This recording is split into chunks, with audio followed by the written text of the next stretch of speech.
Nos vamos de inmediato porque ya está en interno. Le damos la bienvenida al doctor Gustavo Arévalo Castro, abogado experto en Derecho Internacional. Bienvenido, doctor Arévalo, Abriendo Puertas. Hola Néstor, un gusto nuevamente estar en tu programa. Y vamos a hablar sobre el Medio Oriente, doctor Arévalo, y un poco para hacer docencia con nuestros televidentes para ponerlos en el contexto. Eh, el conflicto del Medio Oriente tiene larga data, 1948 si no nos equivocamos. ¿Y qué características tiene y por qué y cómo es que llegamos a esta situación de enfrentamiento bélico, doctor? Bueno, tu pregunta es muy interesante porque es un debate sumamente complejo de entender. De hecho, hay dos posturas claramente divididas, ¿no es cierto? Este es un conflicto que de alguna manera tiene más antigüedad de la que pensamos. Solemos asociar el año 1948, que es el año en que se crea Israel por una resolución de la Asamblea General de la ONU, pero para poder entender el conflicto, digamos, hay que hacer referencia a casi 50 años atrás, ¿no? Pero acá sí quiero tener un poco de prudencia, mi querido Néstor, porque siendo yo un experto sobre todo en temas internacionales, en temas jurídicos, que es lo que me corresponde, quiero dejar muy a salvo que hay posturas históricas, hay posturas políticas y religiosas en las cuales, por supuesto, hay un debate, uno a favor de Israel, otro a favor de Palestina, en el cual pues no voy a meterme, porque como repito, son posturas que cada uno tiene una posición determinada, pero sí, de lo que sí puedo ser enfático es desde el punto de vista jurídico, que al fin y al cabo es lo que me corresponde pronunciarme. Un poco para hacer algún breve recuento, haciendo un poco de pedagogía, digamos, para todos tus televidentes, sin entrar en detalle que puedan confundir o hacer aburrida, digamos, esta conversación, decirles que cuando termina la Primera Guerra Mundial, recordemos que la Primera Guerra Mundial se da entre el año 1914 y dura hasta 1918, 4 años. El Imperio Otomano pierde, digamos, o es expulsado de Medio Oriente o por una parte de Medio Oriente por países aliados, como entre ellos el caso de Gran Bretaña. ¿Ok? Como es usual cuando, digamos, se toma posesión de un territorio, la potencia ocupante debe de velar, por supuesto, por la población que se encuentra ahí presente. Recordemos acá un poco haciendo un paralelo, que ya antes de la Primera Guerra Mundial, con la creación de la Cruz Roja en 1863 aproximadamente, 63-66, ya se venían dando las primeras normas en derecho internacional humanitario, es decir, la obligación que tienen los estados que ocupan el territorio de otro estado de velar por la población civil que se encuentra obviamente en medio de esta guerra, hablándolo de manera general. Con lo cual ya había un mandato, digamos, un marco legal humanitario para atender a esta población que se encontraba obviamente en medio de una guerra y que obviamente tenía que ser respetada por la potencia ocupante. Como quiera que el Imperio Otomano pierde, digamos, estos territorios en Medio Oriente, en lo que hoy en día está situado Israel y Palestina y parte también de algunos países cercanos, parte de Siria, parte de Irak. Eh, la Sociedad de Naciones, que recordemos se crea en 1919, es decir, al año siguiente de haber terminado la Primera Guerra Mundial, y perdura hasta 1945, sobre la cual se construye las Naciones Unidas, y esto es importante hacer un límite de tiempo, mi querido Néstor, porque hablamos de un orden internacional clásico que, digamos, comienza desde el mediados del siglo XVII, la famosa Paz de Westfalia, y se prolonga hasta el año 1945, que es donde se produce la Segunda Guerra Mundial. Y el derecho internacional contemporáneo, que es el que actualmente estamos viviendo, que comienza en 1945 y perdura hasta nuestros días. ¿Por qué hago este distingo histórico? Porque el orden internacional tiene un cambio profundo, hay una profunda reflexión de la comunidad internacional.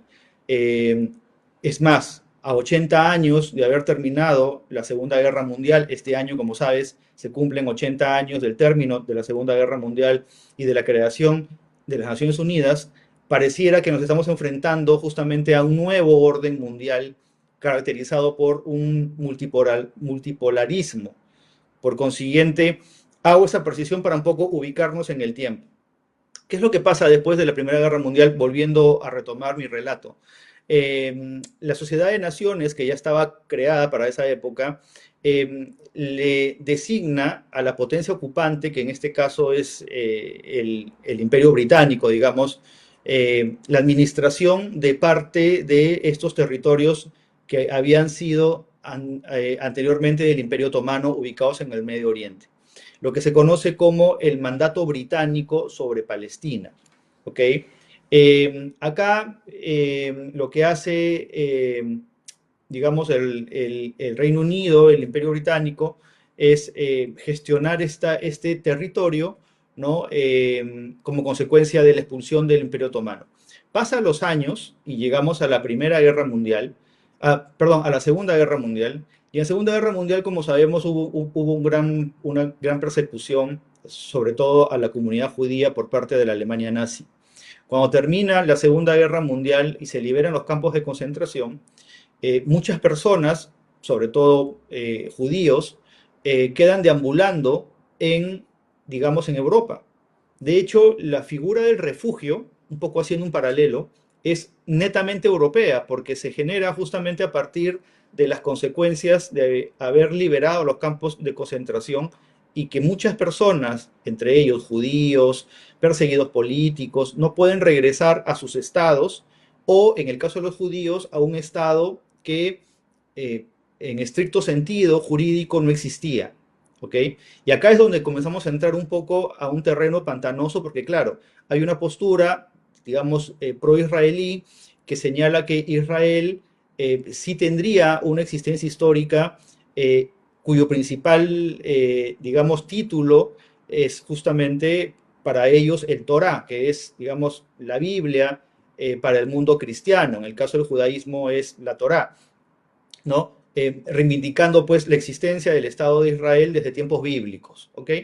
Pero lo cierto, en todo caso, nuevamente al punto de vista jurídico, lo objetivamente verificable, es que el año 45, después de la Segunda Guerra Mundial, no existía Israel jurídicamente hablando. Como quiera de que había una gran porción de personas que repito, habían sobrevivido de los campos de concentración y al liberarse ellos están totalmente desamparados y deambulando por toda Europa. Cuando se crea las Naciones Unidas, justamente en el año 45, una de las primeras tareas que se le encarga a la Comisión de Derecho Internacional, que es un órgano subsidiario de la Asamblea, es tratar de abordar justamente esta situación para proteger a esta población que estaba literalmente desamparada y que además había sufrido un daño terrible del cual todo el mundo había sido testigo con el holocausto judío por parte de la Alemania nazi. En consecuencia, hay una conciencia, por eso que yo hacía el distingo del año, porque en el año 45 la comunidad internacional cuando ve lo que ocurre en los campos de concentración, acuérdate que los países aliados cuando ingresan a los campos de concentración y los liberan, muchos de esos ejércitos aliados filman lo que había ocurrido en los campos de concentración. Y es por eso que hasta el día de hoy podemos encontrar filmaciones originales que sirvieron además para los juicios de Nuremberg de la enorme nivel de maldad y de aniquilamiento que había comenzado la Alemania nazi en el ánimo de exterminar justamente, o el gran genocidio, hacia la comunidad judía, entre otros también otras personas, ¿ok? Entonces, la comunidad internacional siente una responsabilidad, sobre todo los países ganadores de la Segunda Guerra Mundial, por darle un hogar, digamos, a esta población judía, ¿no? Que había sido maltratada. Entonces, como quiera que el Reino Unido tenía este mandato de administración sobre el territorio en Medio Oriente, producto de la Primera Guerra Mundial, la ONU, de alguna manera, contempla la idea de que una parte de ese mandato británico, de ese territorio en Medio Oriente, sirva de tierra para acoger a esta población, sobre todo judía.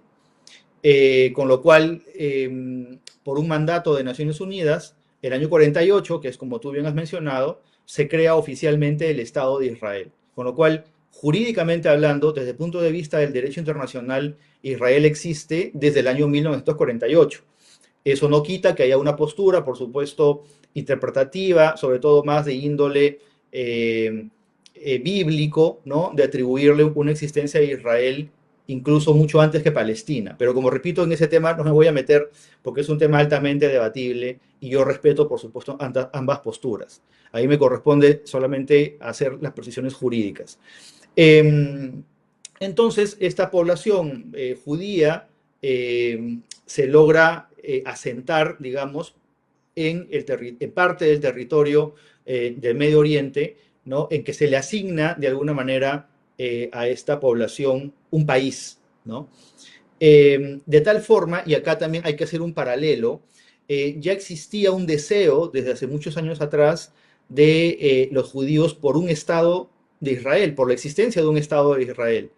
De hecho, se suele asociar mucho un libro publicado en 1898 por un judío austriaco, Theodor Herzl, que él escribe, justamente el libro lleva por título El Estado de Israel. Y esto es un libro que fue publicado a finales del siglo XIX, inicios del siglo XX. Por eso que hacía referencia a que la historia va de atrás. Entonces, este libro de la creación de un Estado de Israel termina teniendo gran acogida porque era la gran aspiración del pueblo judío por ver materializado su sueño de tener un Estado propio. Por eso es que cuando se crea Israel jurídicamente hablando en el año 48, la comunidad judía ve materializado justamente ese deseo histórico de tener un propio país.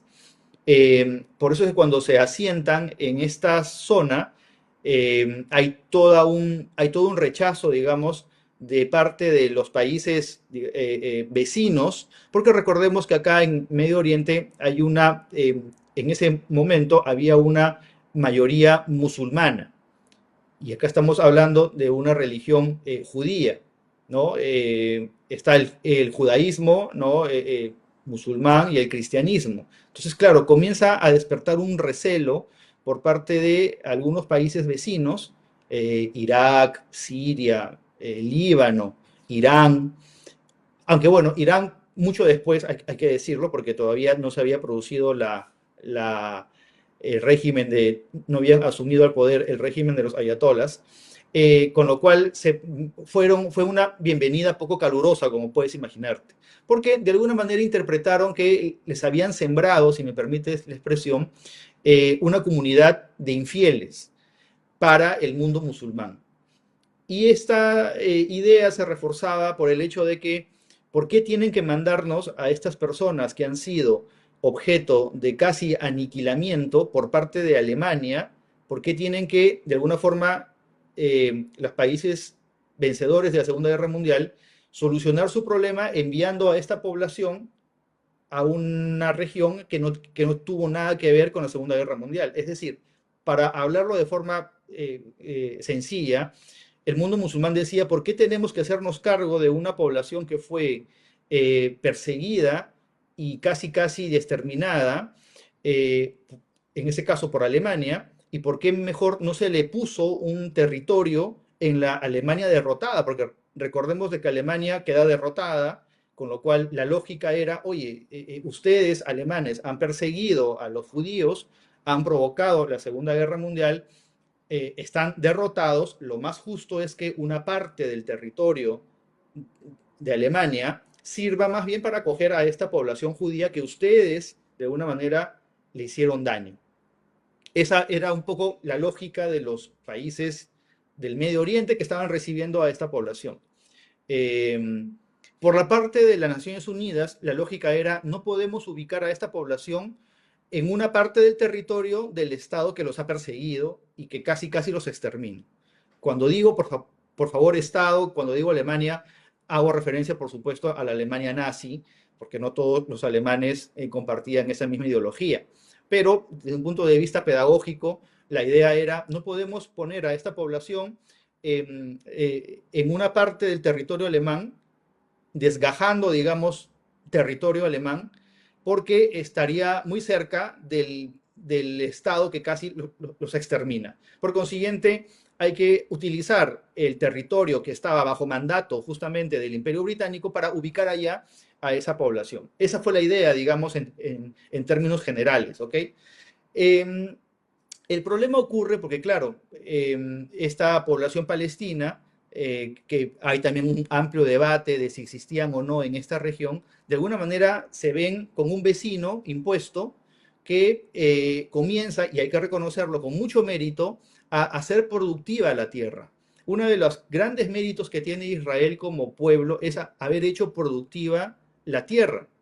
Entonces han comenzado de alguna manera a instalarse, hubo mucho dinero después de la diáspora judía por otro lado del mundo por reforzar y construir su país que recién se había creado. Y el problema se da, y ahí comenzamos con la parte de las guerras, ¿no? Viene la guerra de los 6 días, comienza a haber un problema en cuanto a la legitimidad de Israel y de los judíos, y de alguna forma comienza a haber una expansión, y hay que decirlo, y eso es totalmente verificable, de la comunidad judía en parte de territorios de otros países vecinos. Por ejemplo, los Altos del Golán, que están en Siria, ¿no? Comienza a haber una expansión. Se produce una consulta a la Corte Internacional de Justicia que se llama opinión consultiva, que no tiene efectos jurídicos vinculantes, pero que igual tiene relevancia jurídica, y la Corte determina que el muro que construye Israel, el famoso muro que divide, ¿no es cierto?, Israel y Palestina, Israel decía, bueno, yo construyo este muro porque estoy llegando a una comunidad hostil, están habiendo enfrentamientos con mis ciudadanos, con lo cual, por cuestiones de seguridad, construye un muro. Eso suena bastante lógico, ¿no es cierto? Construye un muro para evitar justamente el contrabando de armas, ¿no? Con lo cual, si llego a un vecindario que no me quiere, lo mejor que puedo hacer es construir un muro. Suena bastante lógico desde el punto de vista defensivo. Pero lo que ocurre es que la Corte Internacional de Justicia, cuando examina la legalidad de la construcción de ese muro, de alguna manera dice, bueno, está bien de que quieras construir el muro, pero ese muro está siendo construido en una parte de territorio palestino que no te corresponde. Entonces, es un poco ilógico, ¿no? Porque si tú construyes un muro para defenderte, lo haces dentro, digamos, de la porción de territorio que te asignaron. Y aquí hay que mencionar algo que también es verificable. De un 100% de este territorio, aproximadamente un 30% se le asignó a Israel, manteniendo, digamos, el 70% restante para la población palestina, que originaria de ahí, aunque esto es debatido por algunas posturas distintas. Con lo cual, Israel comienza, sea voluntario o involuntario, no voy a entrar a juzgar eso, a ampliarse, con lo cual ya no eran 30%, sino comienza a ampliarse y a ir de alguna manera arrimando a la población originaria, digamos, palestina, ¿no? Del cual, por supuesto, repito, hay todavía un gran cuestionamiento sobre su existencia antes de la llegada o de la creación del Estado de Israel. Entonces, resumiendo esto de manera muy general, por supuesto, porque nos tomaríamos más de 3, 4 horas, seguramente, Néstor, pero desde el punto de vista jurídico, eso es lo que ha ocurrido. Y creo que podemos entender entonces por qué ante ese arrinconamiento, digamos, de la población palestina, porque Israel sí ha ido en contra de muchas resoluciones de Naciones Unidas, de no seguirse expandiendo a través de una figura de colonización, han comenzado, por ejemplo, a construir edificios en territorios donde no hay todavía un límite las Naciones Unidas planteó una fórmula que los Ujú. límites entre Israel y Palestina deberían de establecerse del mutuo acuerdo de ambas partes. Claro, Pero y no claro, está ocurriendo. hay una simetría de Mm. poder, ¿no? Entonces, claro, si el que tiene, digamos, la fuerza, Israel. difícilmente va a querer regresar a las fronteras que originalmente le han dado. Por consiguiente, aspira a seguirse ampliando. Entonces, Excelente. más o menos, de manera Ese es el general, ese es panorama. Ese es el problema, el excelente, panorama. excelente, Gustavo. Gracias por, en nombre de nuestros televidentes, porque ya estamos en el contexto histórico que tiene varias aristas, ¿no? El tema religioso, el tema político, el tema económico y el tema social. Lo cierto es que con el inicio del Estado de Israel en el 48 no se solucionan los problemas Así para es. los palestinos, al contrario, se inicia a la situación en la que estamos en este momento. Hay una tregua, lo cierto es que hay una tregua. Quisiéramos un análisis en esa línea, Gustavo, de qué tan fuerte es la presencia del diálogo en el escenario bélico ante esta tregua que asegura que puede culminar las conversaciones, los diálogos en una en situación de paz. ¿Cómo ve el analista este escenario al día de hoy, Gustavo? Bueno, como bien has dicho, Néstor, es una tregua bastante frágil, porque si estamos hablando de un problema que viene, como te he podido explicar, desde hace más de 80 años, resulta un poco ingenuo pensar que se va a zanjar de la noche a la mañana, para comenzar. Es un problema muy hondo, con muchas enemistades por parte de un país, en este caso Irán, que abiertamente expresa la expulsión y el aniquilamiento y la inexistencia del Estado de Israel. Entonces ya por ahí nomás tu interlocutor te odia a muerte, digámoslo así. El tema se complejiza y también acá hay un elemento histórico para poder entender la fragilidad de la paz. Cuando surge el régimen del ayatolá o de los ayatolas o el régimen de los mulá, que se les suele llamar a Irán, porque claro, ellos son fundamentalmente chiitas y son de la rama del chiismo más radical, con lo cual ven como un infiel justamente a Israel y a su socio Estados Unidos. Entonces, acá hay un tema cultural, ideológico, religioso muy fuerte, con lo cual los niveles de animadversión son muy hondos. Por eso es que a mí me pareció en verdad, creo que para todos, no hay que ser experto en estos temas, que el canto de victoria de Donald Trump diciendo que ya se había establecido la paz y buenas noches y apagamos la luz era sinceramente una tontera, ¿ok?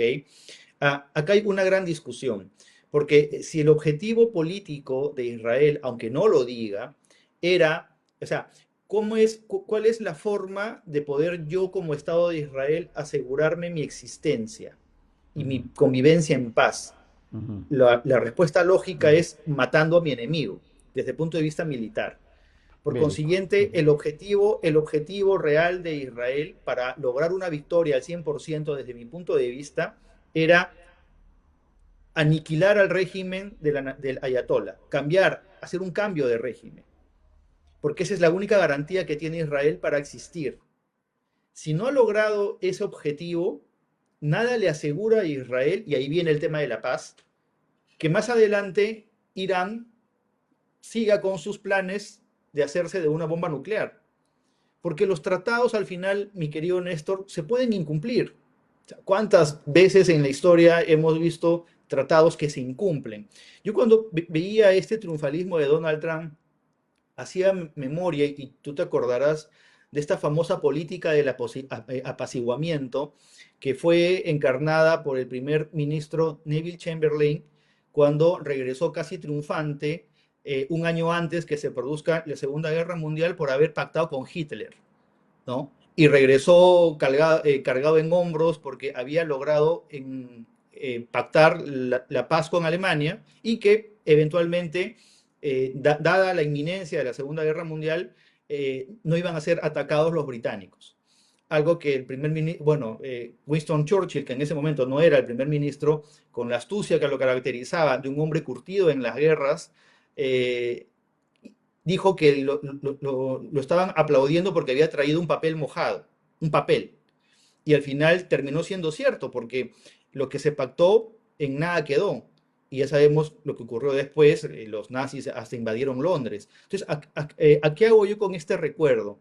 Porque es muy parecido. Están cantando victoria sobre algo que todavía no sabemos cómo se va a desarrollar, sobre un tratado que si no hay una voluntad real del régimen iraní, pues no se va a cumplir. ¿Cuántas veces Irán ha pateado el tablero, como también lo ha hecho Estados Unidos en materia del programa nuclear, y simplemente no se respeta esa situación? Entonces, acá hay que entender también el punto de vista militar. Yo creo, y esa es mi opinión, que el no haber logrado que el régimen de los ayatolás caiga es un triunfo para Irán, porque de alguna manera le estás dando respiro al enemigo que te quiere eliminar. Entonces, militarmente, Israel ha hecho todo, es decir, debilitó a Hamas, debilitó a Hezbollah, que eran, digamos, los brazos armados del régimen iraní con actos terroristas que todos hemos condenado, ¿no es cierto? Influyó para que caiga el régimen de Bashar al-Assad en Siria, con lo cual el gran aliado de Irán también está descabezado. Irak quedó también en ruinas con la intervención de Estados Unidos en el 2003, acusándolo justamente de algo muy parecido que de lo que se le acusa a Irán, de poseer armas de destrucción masiva, y cuando se invade Irak no había nada de eso. Entonces era una oportunidad muy grande para Israel de lograr quebrar a todos sus enemigos, y le estaba faltando, digamos, al principal, que es Irán. Entonces yo me pregunto, haber hecho semejante esfuerzo, haber logrado que Estados Unidos ataque Irán, y todo el despliegue de soldados, de portaaviones, de aviones, que es enorme cantidad de dinero, yo creo que es una oportunidad que no se le va a presentar otra vez.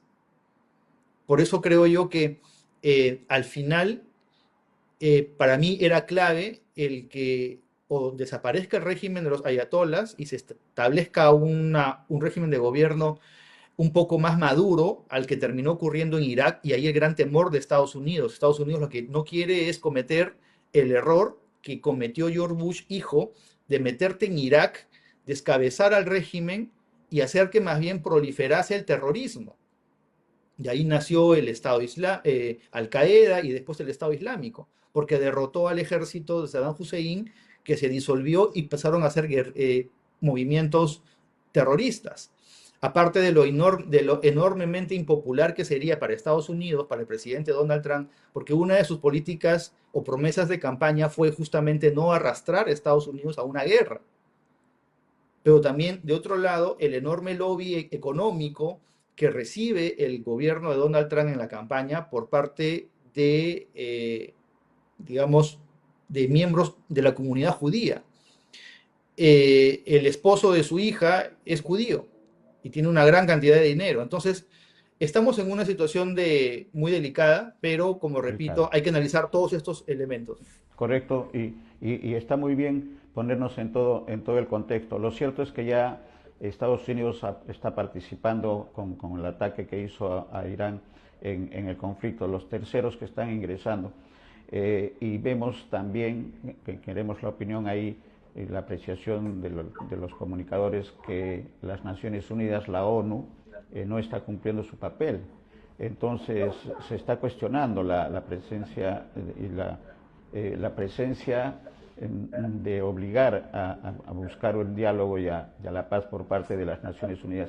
Está en cuestionamiento ya el tema de la carta que da origen a las Naciones Unidas. ¿Cómo ve el experto esta participación de terceros? Estados Unidos, pero están expectantes ahí seguramente. La diplomacia está trabajando mucho para el tema de Rusia, el tema de China, y en el contexto norteamericano también se está abriendo un frente, un comentario sobre ese tema.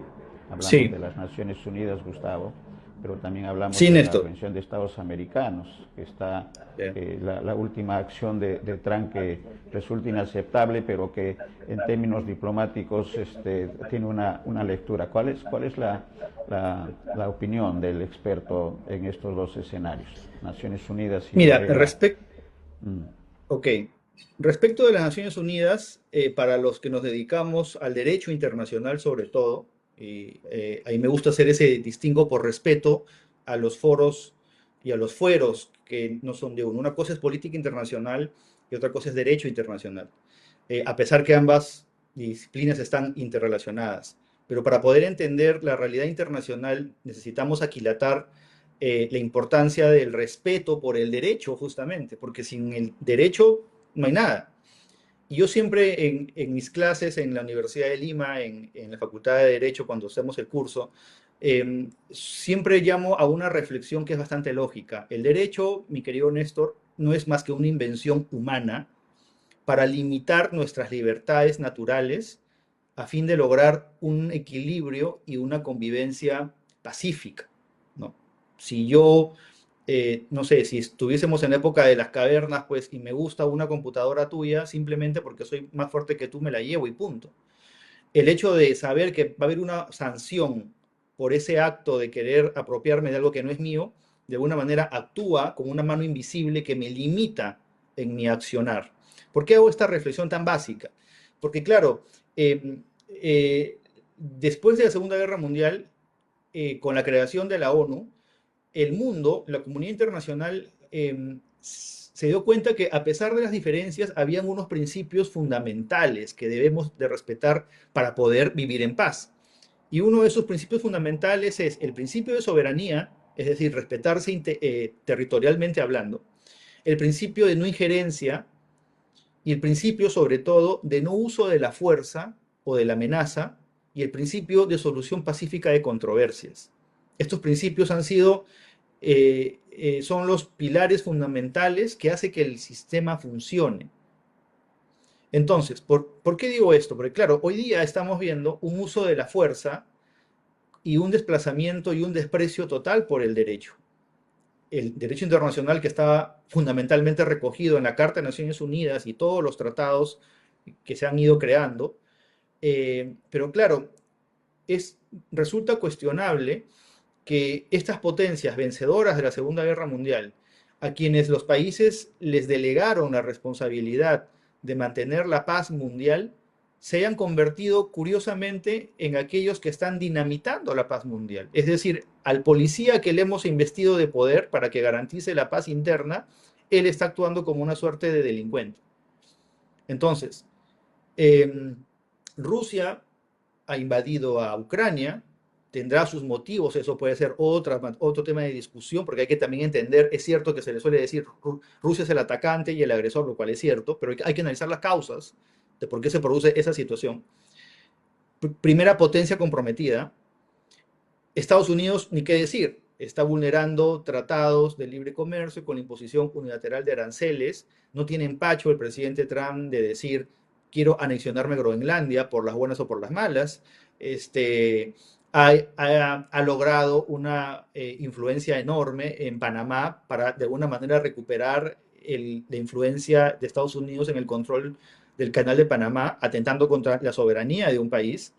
Eh, en el caso de Europa, Europa está rearmándose para encarar a un posible ataque de Rusia. Ha habido una división con Estados Unidos y China, que también tiene un conflicto latente con Taiwán. Entonces, claro, estos actos nos hacen juzgar justamente a la ONU. Y ahí creo que hay que entender y no entrar en algunos sesgos. Las organizaciones internacionales, querido Néstor, al fin y al cabo funcionan siempre y cuando haya voluntad política de los estados. Son los estados los que crean las organizaciones internacionales y las dotan de misiones colectivas y las dotan de recursos para que puedan justamente cumplir sus propósitos. Mientras haya un entendimiento político, las organizaciones van a ser eficaces. Pero en el momento en que hay un divorcio político y vemos intereses ya no colectivos, sino intereses particulares, esas organizaciones se vuelven ineficaces. Entonces, hay que juzgar a la ONU, creo yo, no por las decisiones contradictorias y cuestionables que se adoptan en el seno del Consejo de Seguridad, porque la ONU es más que el Consejo de Seguridad. La ONU ha hecho un trabajo muy importante a través de otros órganos principales en materia, por ejemplo, de protección al medio ambiente, en materia de derechos humanos, en el ámbito de la Asamblea General de la ONU, el trabajo de la Corte Internacional de Justicia, zanjando controversias sin necesidad de acudir a la guerra. El mejor ejemplo es nuestro caso, Perú y Chile. Tuvimos una diferencia jurídica y la zanjamos de manera pacífica. Entonces, hay que preguntarnos si el sistema realmente funciona o es que no queremos que funcione. Y ahí creo que la respuesta es clara. Hay intereses que les conviene que el sistema no funcione. Pero el sistema concebido como tal, que es una invención humana, como repito, una invención de la comunidad internacional después de la Segunda Guerra Mundial, está bastante bueno. Lo que pasa es que no se quieren tomar el jarabe aquellos países que son los que cometen ese tipo de atropellos. Yo estoy seguro que si un país hubiese actuado de manera ilegal fuera del marco de la ONU, estaría recontra sancionado por las potencias y seguramente enmendaría su comportamiento. Pero claro, acá se da lo contrario. Son las grandes potencias a quienes el sistema parece ser inaplicable para ellos. Eso respecto de la ONU. Y hay todo un cuestionamiento para reformular su composición a nivel del Consejo de Seguridad. El Perú, por ejemplo, plantea que no haya veto en resoluciones en donde el agresor está dentro del Consejo de Seguridad. Y eso suena bastante lógico. De otro lado, en el caso de la OEA, bueno, hemos sido testigos también de la política del garrote, ¿no?, que ha hecho Donald Trump en esta última reunión de la OEA. La OEA, lamentablemente, desde hace muchos años, y es algo que yo escribí también en un artículo que ha salido publicado en Faro, sobre todo sobre el tema de Venezuela, hace muchos años que está fragmentada, ¿no? De hecho, lo podemos ver, el otrora apoyo monolítico de América Latina frente a Estados Unidos se ha ido resquebrajando por la irrupción de China. Hay países, por ejemplo, en América, que dependen más económicamente de China que de Estados Unidos. De hecho, la misma intervención de Estados Unidos frente a Irán ha merecido el rechazo que hace 40 años no había, el rechazo de casi el 90% de países de América. Han habido países como Chile, como Brasil, como Colombia, que han mencionado en sus declaraciones el cuestionar el accionar de Estados Unidos unilateral frente a Irán. Hay otros países que, por ejemplo, han tomado una postura más, digamos, de llamado a la paz, como es el caso de nuestro país, por ejemplo, pero también hay otro grupo de países que han llamado a la paz, pero sugieren que el acto realizado por Estados Unidos es ilegal, como por ejemplo México. Entonces, en la medida que en la OEA hay una serie de posturas jurídicas, políticas distintas, la irrupción de la izquierda, los gobiernos de derecha, hay una serie de socios que ya no responden siempre a la voluntad de Estados Unidos. Si vemos en Sudamérica, Milei y el presidente de Ecuador, Noboa, son socios de Estados Unidos. Milei ha recibido el préstamo del FMI de 20.000 millones de dólares justamente por recomendación, hay que decirlo, de Estados Unidos, que le está permitiendo capear su situación económica. El presidente Noboa acaba de volver a lograr que el Congreso apruebe la instalación de bases militares en Manta para poder combatir contra el terrorismo. Entonces, vemos claramente que en Sudamérica, o al menos en América, hay países que mantienen todavía una lealtad a Estados Unidos, pero otros ya se están desmarcando de eso. La OEA, yo creo y acá culmino con mi reflexión, yo creo que la amenaza que ha lanzado el subsecretario de Estado en la OEA, de que si no se alinean, digamos, a los intereses de Estados Unidos, haciendo una reflexión, por cierto, válida sobre Venezuela, no va a mantenerse Estados Unidos en esa organización. Y yo lo veo difícil y peligroso. No creo que Estados Unidos lo haga, primero porque para efectos jurídicos desvincularte de la OEA te demanda 2 años, desde el día en que comunicas formalmente tu denuncia del acuerdo, de la Carta de la OEA, pero también sería una renuncia de Estados Unidos a su influencia en América, abriendo las puertas para que justamente China se sobe las manos y pueda justamente comenzar a ocupar ese lugar que parece estar cada vez más dejando Estados Unidos, por mucho que se empeñe con el uso de la fuerza, con el uso de la amenaza, con la extorsión de los aranceles, es un hecho que Estados Unidos ha ido perdiendo desde hace muchos años atrás sus principales herramientas de influencia política, que es la cooperación internacional. No olvidemos los recortes de programas que pueden ser cuestionados o no, pero que eran una herramienta de poder de Estados Unidos, la cooperación económica, la cancelación de USAID, la reducción de programas de ayuda, bajo la justificación de esta famosa agenda woke que puede existir o no, pero hay programas que sí ayudan y eso te quita influencia sobre los países. Entonces, yo creo que estamos ante una nueva América Latina que de alguna manera sigue estando muy dividida, pero que ahora, creo yo, ya responde a intereses económicos sobre intereses geopolíticos.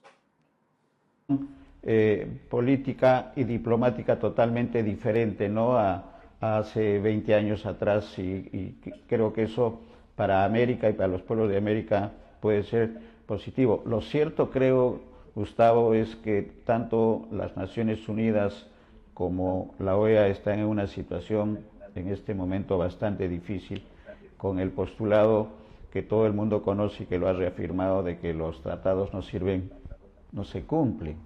Entonces, ¿qué tiene que ocurrir? Tiene que ocurrir una reingeniería quizás en las dos instituciones, tanto en la ONU como en la OEA, para que se enrumbe nuevamente y pueda cumplir. No es la desaparición tampoco, como bien ha señalado, porque en el caso del Perú, las Naciones Unidas cumplió un papel importante en el diferendo que hemos tenido con Chile, para poner solamente un ejemplo de la situación, igual con Ecuador en el tema de los... Entonces, esa situación pone en, digamos, en una situación difícil a las dos instituciones, la primera a nivel del mundo y la segunda a nivel de la región. ¿Qué tendría que ocurrir? La diplomacia está jugando un papel importante en este tema y eso hay que destacarlo. Se hablaba de una posición latinoamericana, americana, con respecto al conflicto lejano aparentemente en Medio Oriente, pero que compromete a toda la humanidad.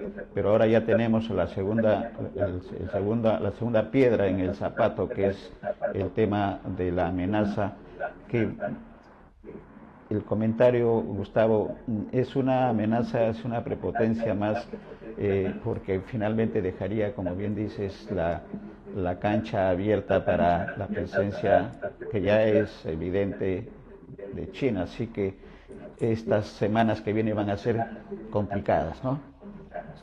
Sí, es correcto, querido Néstor.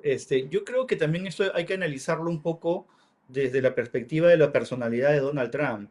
El presidente Trump, bueno, no es político, él es un desarrollador inmobiliario que de alguna manera está acostumbrado a la política de los tomas o lo dejas, ¿no? Y eso y le imprime un carácter a su política exterior tan agresiva como la que estamos presenciando. Yo creo que hay que tener una mirada incluso más allá de la era Trump, es decir, hay que ir viendo también el mundo cómo puede mantenerse post-Trump, porque el presidente de Estados Unidos tiene un mandato que va a terminar, en el caso del presidente Trump no se puede volver a reelegir porque ya es 2 veces al menos, de acuerdo a la Constitución de Estados Unidos, solamente puede ser 2 veces presidente, pero también hay que ver cuál podría ser el sucesor del Partido Republicano que encarne todas las ideologías de Donald Trump. Yo, por ejemplo, veo como un sucesor al justamente primer vicepresidente de los Estados Unidos, se me ha ido el nombre, J.D. Vance, ¿no es cierto? Entonces, ¿a qué voy con este análisis? Un poco respondiendo a tu pregunta en orden, ¿no? Sobre qué cosa hay que hacer. Como repito, las organizaciones internacionales deben de actuar en función de intereses colectivos, no de intereses individuales. Pero sabemos que el mundo es imperfecto y muchas veces las organizaciones internacionales han servido como herramientas de política exterior de algunos países. Solamente para de llamarte a la reflexión. El hecho que la ONU tenga su sede principal en Nueva York y sea Estados Unidos el país que más aporta a su presupuesto, es una herramienta de poder. ¿Ok? En la antigua Sociedad de Naciones todavía se manejaba países neutrales, como es Suiza, ¿no? Pero claro, después de la Segunda Guerra Mundial, no es casual que de los 6 órganos principales de la ONU, 5 queden en Nueva York, en Estados Unidos, ¿no? Y si bien es cierto, desde el punto de vista jurídico, la sede de la ONU es una sede diplomática, tiene inmunidades, pero queda dentro del territorio de la potencia hegemónica. Estados Unidos también utiliza como herramienta de influencia las cuotas. Recordemos la salida de Estados Unidos o la suspensión de su subvención a la OMS, a la Organización Mundial de la Salud, culpándola de alguna manera de la gestión por la crisis, por la pandemia del COVID-19. Eh, la política también de castigo que tuvo el primer gobierno de Donald Trump frente a la UNESCO por haber admitido a Palestina como un Estado miembro. Entonces, claro, la política del presidente Trump, y esto ya lo podemos ver con mayor claridad porque ya tenemos el ejemplo de su primer gobierno, es el forzar, el tensar y utilizar justamente el garrote económico y el castigo para lograr que el mundo otra vez esté, o al menos América, otra vez recuperar esa influencia que ha ido perdiendo con el tiempo. Pero claro, ahí viene un poco mi reflexión. ¿Hasta qué punto esa tensión no vaya a generar un efecto contraproducente? Porque recordemos también que en el ideario colectivo la población tiene una gran influencia en las políticas públicas. Si percibimos un país abusivo, un presidente que ofende o habla sin ningún tipo de diplomacia, genera anticuerpos también a la población y al final los estados son sociedades compuestas por seres humanos que generan esa animadversión respecto de una persona que encarna un estado, con lo cual se refuerzan esos estereotipos del imperialismo estadounidense que es comida justamente de los gobiernos de izquierda. Entonces, estamos de alguna manera abonando el terreno para que puedan surgir otro tipo de regímenes con ese mismo discurso y canalizar todo ese fastidio que tiene la población de un Estado independiente, de no querer seguir siendo una suerte como de colonia. Y en el caso de América Latina el tema es sensible porque hemos tenido un pasado sometido a imperios europeos, replicar esa misma historia. Entonces, esa política de tensar demasiado las relaciones a través de la amenaza o de la guerra comercial puede romperse. ¿Ok? ¿Qué acciones sugiero yo? Primero, el tema de las cuotas. No puede haber una asimetría. Es cierto que a todos los países nos conviene cuando un país paga más, pero claro, el permitir que pague más también es darle una cuota de poder a ese país. Después no nos quejemos. Hay que, creo yo, que hacer una redistribución de cuotas para, de alguna manera, el impacto de la salida de un país no sea utilizado como una herramienta de negociación, justamente. Primer punto. Segundo punto, en el caso de la ONU, es urgente, creo yo, ya una reorganización del Consejo de Seguridad. Es decir, este Consejo de Seguridad que hemos heredado desde después de la Segunda Guerra Mundial no tiene una representación de países de América Latina, como también países bueno, salvo China, ¿no? Por ejemplo, de África. No hay ningún país que represente el continente africano, ni un país que represente a América Latina. Eh, ya Francia, el presidente Macron ha señalado que Francia no se opone a que haya una reformulación y una ampliación del Consejo de Seguridad. Y Francia estaría postulando por parte de América Latina a Brasil. Y hago este comentario, Néstor, porque cuando yo converso con algunos colegas diplomáticos, siempre digo, ¿y por qué nosotros no podríamos eventualmente pensar ser parte del Consejo de Seguridad? ¿Qué nos falta? No hay un criterio, digamos, de admisión, pero Brasil es un socio, desde mi punto de vista, poco confiable para los Estados Unidos. Y el Perú que tenga esa política como los chinos, de la política del bambú, porque nos llevamos bien con Estados Unidos, nos llevamos bien con China, de alguna manera nos puede jugar a favor para eventualmente en la región ser uno de los posibles actores potencia en América Latina. Y lo que yo digo no es un sueño de opio. Económicamente nos va bien, nuestra moneda es mucho más fuerte que otras. Es cierto que a nivel político somos un desastre, hay que decirlo, pero a nivel militar estamos dando pasos agigantados. Y un país pequeño, trasladando el ejemplo como Israel, que mantiene a raya a todo su vecindario, que los quintuplica en territorio a partir de la tecnología militar, que es un elemento de poder, ¿por qué no pensar que el Perú podría también tomar ese protagonismo en la región? Yo siempre hago esta reflexión en clase. Yo digo, para que un país pueda, como el mundo no es perfecto, se requieren de dos elementos fundamentales para ser una potencia influyente. Poder económico para influir políticamente y poder militar para disuadir y hacerte respetar. Entonces, yo creo que en el caso de la ONU tiene que haber una reconfiguración de la toma de decisiones al interior del Consejo de Seguridad. No puede ser posible que el derecho a veto sea tan ilimitado. Estamos viendo cómo se caen resoluciones, por ejemplo, pidiendo el alto al fuego en Gaza. 14 países están a favor, Estados Unidos levanta la mano y todo cae. Entonces, tiene que haber un límite a ese veto, ¿no? Es decir, Totalmente. que no puedan votar los países que están involucrados, ¿no? Ahí, por ejemplo, para darle más credibilidad al sistema, ¿no? Y en el caso de la OEA, bueno, es, digamos, muy similar, ¿no? En el caso de la OEA yo lo veo un poco más complejo porque la región América Latina está muy fragmentada, los niveles de desarrollo son desiguales, no es igual pues comparar la economía de Brasil o la de Bolivia con el Perú, ¿no? Nuestros procesos de integración regional han ido avanzando muy lento. La comunidad andina, con sus pasos, con sus avances, UNASUR fracasó. Eh, entonces, creo que el vecindario está fragmentado. Nunca hemos tenido problemas entre nosotros mismos. México con Ecuador están enfrascados por la irrupción ilegal, hay que decirlo, dentro de la Embajada de México en Quito, con lo cual países aliados, países culturalmente parecidos, similares, estamos ahora en una situación de enemistad. Entonces, yo creo que hay que reconfigurar el poder.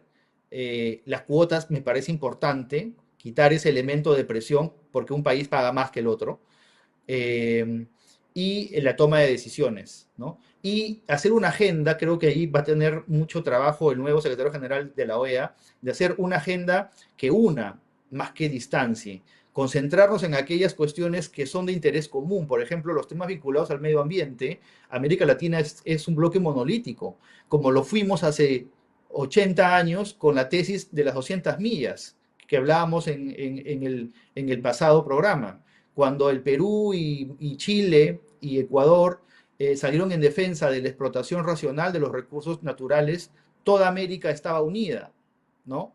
Entonces creo que debemos de encontrar primero los aspectos comunes para acercarnos nuevamente y a partir de ahí quizás ir trazando algunas prioridades, pero no podemos, creo yo, desde el punto de vista jurídico ni político, ir con el garrote y pensar que todo el mundo te va a obedecer pensando al máximo esas relaciones, que es un poco lo que vemos en el caso de Donald Trump y como repito y con eso termino, puede ser contraproducente para el propio Estados Unidos.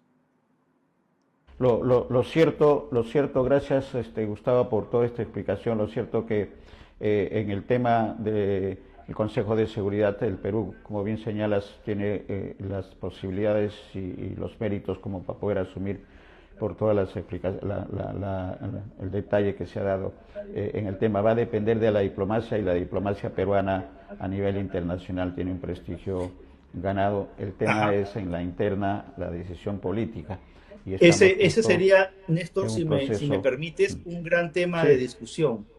Ese sería un tema de proyectarnos como país. Tenemos Chancay, tenemos una ubicación geográfica privilegiada en la región. totalmente. Ujú. Entonces, ¿por qué no pensar en desarrollar una política a futuro para cuando se reorganice la ONU, pueda el Perú tener un papel protagónico en la región? Correcto. Y todo indica, de acuerdo a la explicación, Gustavo, todo indica que ese escenario puede darse y entendemos que Torre Tagle está trabajando en esa línea, por lo menos lo que hemos escuchado de diplomáticos o de diplomáticos que están ya no en la actividad, pero que siguen teniendo la visión del diplomático, ¿no? Que busca los consensos.